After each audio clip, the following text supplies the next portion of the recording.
Ni hao! Hello everyone, and welcome to China. China is officially known as the People's Republic of China. It is a country where ancient traditions meet modern innovation. It is the world's second largest economy and also the world's second most populous country. With Beijing as its capital, China is governed by the Chinese Communist Party or the CCP, and it is known for its rich culture, rich history, and unique religious traditions. Now let's move on to the religious practices of China. We all know that China is a very diverse country. Although many people identify as having no religion, the Chinese government officially recognizes five major religions of China, namely Buddhism, Taoism, Islam, Protestantism, and Catholicism. Based on estimates from 2021 to 2026, about 52.2% of the population in China identifies as having no religion, while 21.9% practice Chinese folk religion, 18.2% are Buddhist, 5.1% are Christian, and 1.8% are Muslim. Taoism and other religions account for less than 1%. Among minority religious practices, Muslims pray 5 times a day, fast during Ramadan, and follow halal dietary practices. Christians, on the other hand, attend church services and celebrate important occasions such as Christmas and Easter. Tibetan Buddhists practice meditation, chant prayers, and visit monasteries, while Taoists engage in temple worship and practices that emphasize harmony with nature. However, religious groups in China are required to register with the government, and religious activities are subjected to state regulation. I am Mary Grace Arbiana, and I will be discussing the arts, architecture, and culture in China. First, the arts.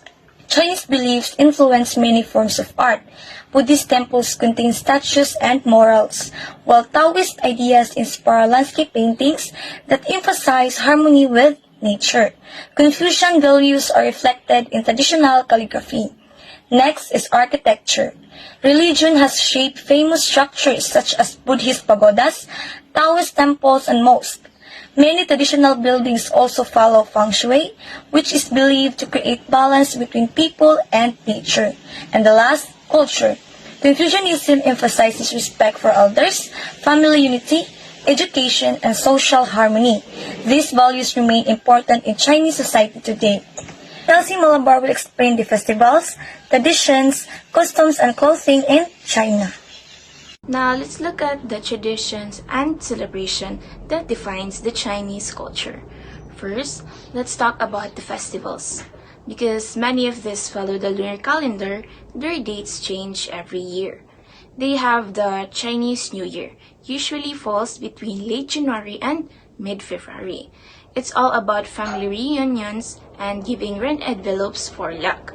They also have the Qingming festivals, typically happens in early April. It's a time to honor the ancestors by cleaning their graves. The Mid-Autumn Festival usually falls in September or October. Families gather to eat mooncakes and celebrate unity.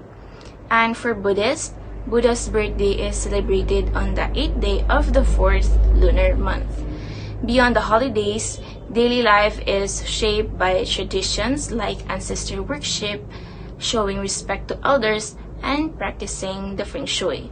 You can also see this diversity in their clothing. It's not just one style. They have the Hanfu and the Shipao, but also the Tibetan attire, the Wei Muslim clothing, and the Buddhist robes. It really shows how much variety there is in Chinese culture. To tell you more about the political system and economic prospect, here is Joseph.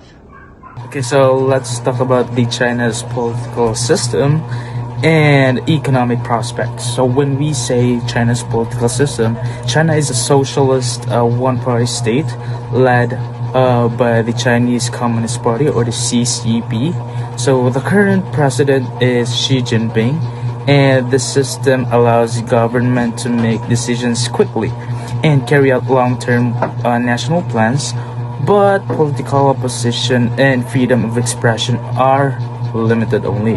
So when we say that one was the political system. Now let's talk about China's economic prospects.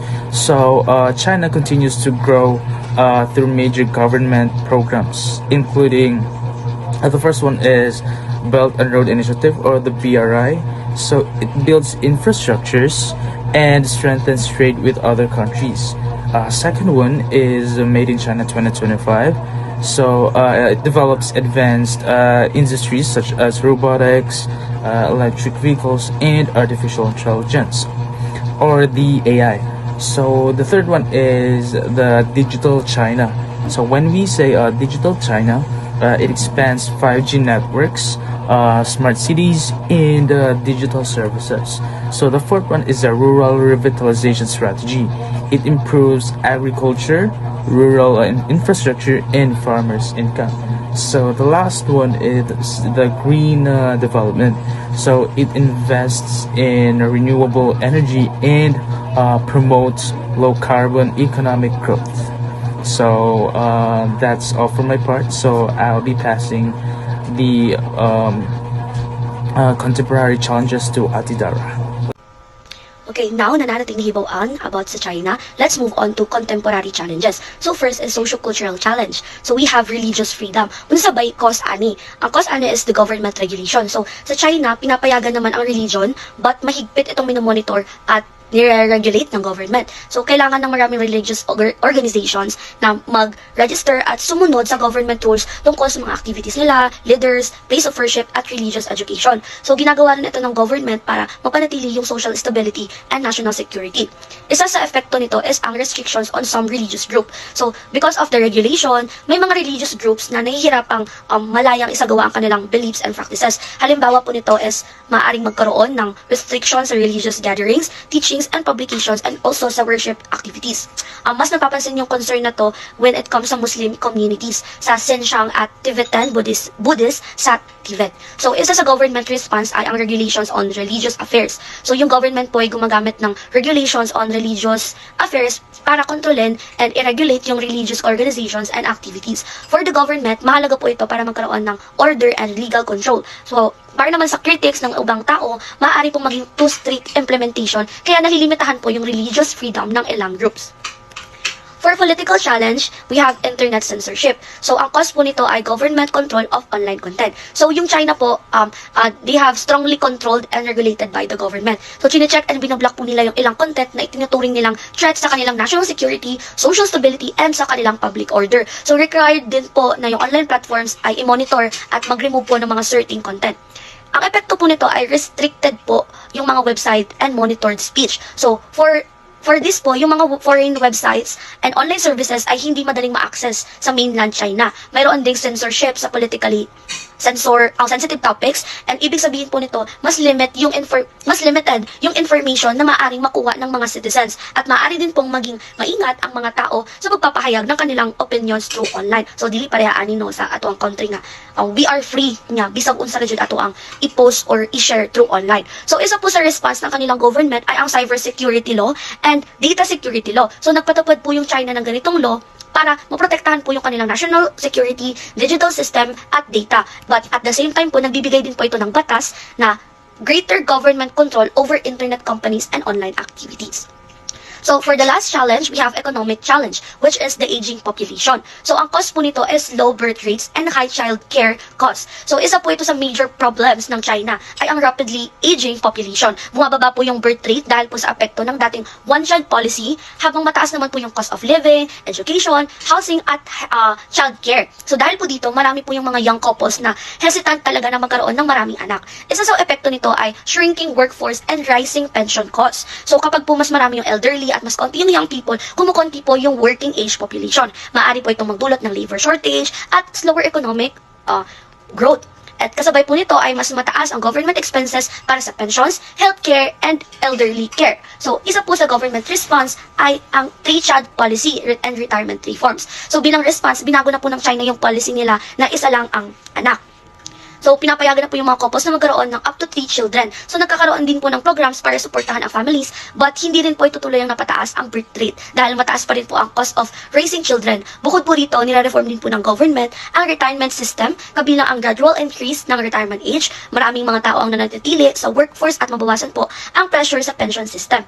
So, in short po, these 3 challenges show that China is trying to balance sa government control, social stability, and economic development, but these efforts can also create concerns about freedom, information access, and the future of its workforce.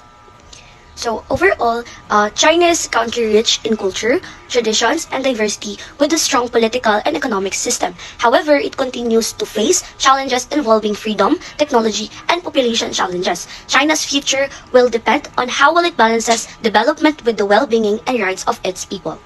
Wow, thank you guys for all those information. Well, I guess that would be all for our report about the People's Republic of China. And let's always put in mind that China's strength is not only in its economy and power, but also in the culture, traditions, and people that shape its identity. That would be all about China, and 谢谢. Thank you guys.